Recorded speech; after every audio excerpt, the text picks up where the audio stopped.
How's it going, KastKing fans? This is Ethen Preston from Preston Outdoors, coming back to you guys again with another technique video. And today I want to talk to you about flipping and pitching a Texas rig.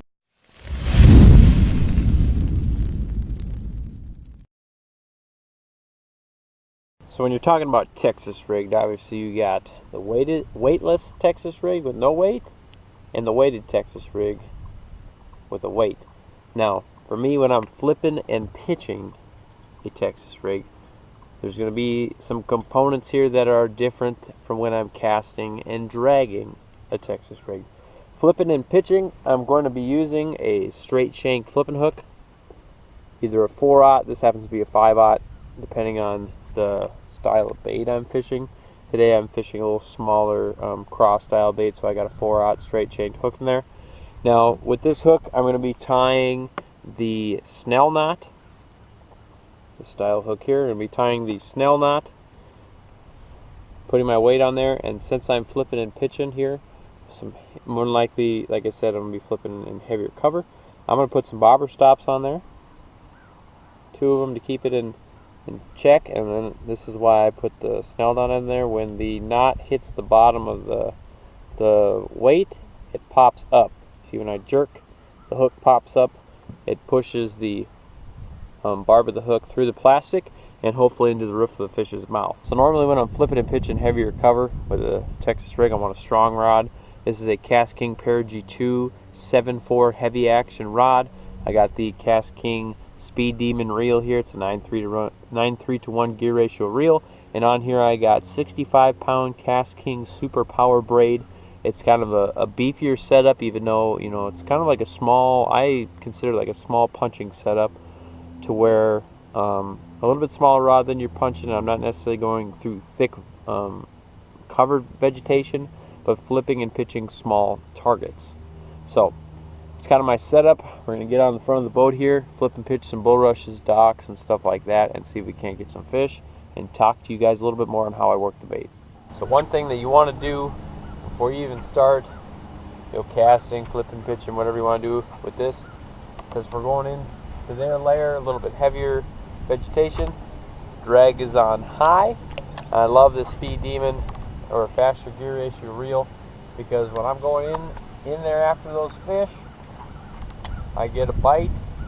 You can really get to turn their heads and force them out towards the boat. Now, when do you do this? Well, for me, if this was a clean bottom, I'd almost rather fish a jig, just because it gives it a little bit more a beefier profile, especially with the skirt. But we don't have a clean bottom here. There's a lot of undergrowth and stuff in here that a jig will more than likely get snagged up on. So that's why I'm going to go to a Texas rig. Sometimes I'll even, oh, there's a fish right there. I'll even put a punching skirt on my Texas rig if they were looking for a beefier profile, but it's snagged up in here. Normally my procedure is I drop in, I got a 1/2 ounce tungsten weight on here, drop in, kind of let it fall, and just the same way I work a jig in this vegetation is, since I got a 1/2 ounce tungsten weight on here, it's going to happen fast. The bait's going to get in, it's going to get to the bottom, you're going to pick it up, you're going to drop it, and it's just kind of a more reaction style fishing. Stuff I'm really looking for here is wood, or like I said, this matted, bigger vegetation here. And the cool thing about I like the Texas rig is I can throw this anywhere in these bulrushes, because I know it's not going to get snagged up.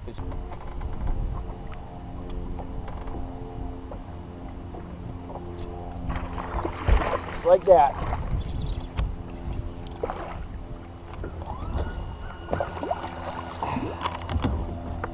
Come here, big guy. Just like that.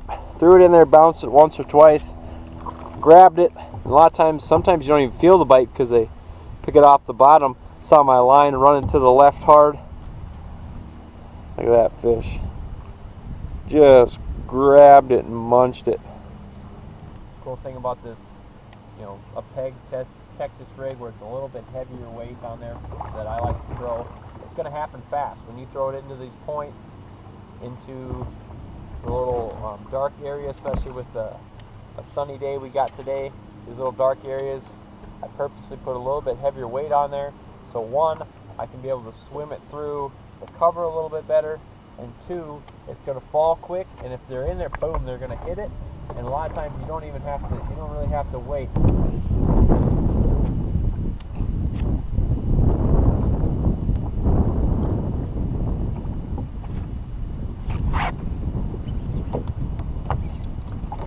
Oh my gosh. There we go. There we go. Just switch baits. Ah, look at that toad. Oh, I just switched baits from that beaver because they're all ripped up. So I went to a cross style bait, one of my homemade ones that you guys have seen me use for jig trailers or whatnot. Let's sit on the bottom. Send a text to my fiance. Boom. Got ourselves 3.5 pounder. Yes, sir. Alright guys, I hope you found this useful. The different ways or scenarios and stuff that I fish weighted Texas rigged, you know, for flipping and pitching and stuff like that. I hope you guys enjoyed this video. Hope you learned something. That's the main reason behind these videos, that you can pick something up and learn from someone else. I'm continuing to learn on all different techniques as well. If you guys haven't already, go ahead and subscribe to KastKing's YouTube channel. Check them out on Facebook and Instagram as well.